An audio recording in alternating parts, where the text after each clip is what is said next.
Yesterday, Ronnie Craig died in hospital 2 days after collapsing in Broadmoor Prison, where he'd been since 1969. Reggie controlled organised crime in the East End of London in the 60s. Both were jailed for life in 1969 after being convicted of murder.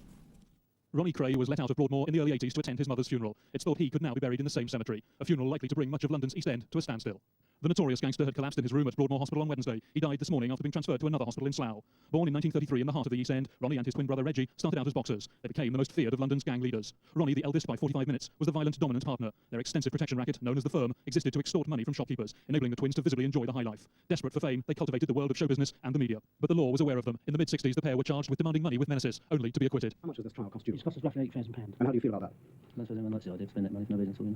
Does it leave you broke, or how It doesn't leave us broke, but at the same time, it's a lot of money to have to pay out, but money's innocent. Ronnie held court in his front room in Bethnal Green, controlling West End protection, masterminding swindles, ordering killings over cups of tea. It was at the Blind Beggar pub in Whitechapel that Ronnie himself shot dead a rival, George Cornell. For that and another murder by Reggie, the pair were jailed in 1969. Today, at the Blind Beggar, one of their closest friends was mourning Ronnie's death. They were good guys, they were good gangsters, if you want to use such a word. They wouldn't harm women or children, they were untouchable. If people want to talk about the victims like Chet McVie or George Cornell in there, they were hardened criminals the same as him. They would have done to Ronnie and Reggie what they'd done to them, and that must always be remembered. Others, though, were under no illusions. For the policemen who finally caught the Crays, they were far from glamorous heroes. There's no question about what prevented witnesses giving evidence to suggest that the Crays were involved, and that was terror.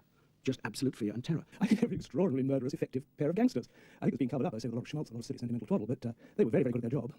If they hadn't started killing people, they probably would have been in the House of Lords by now, I think.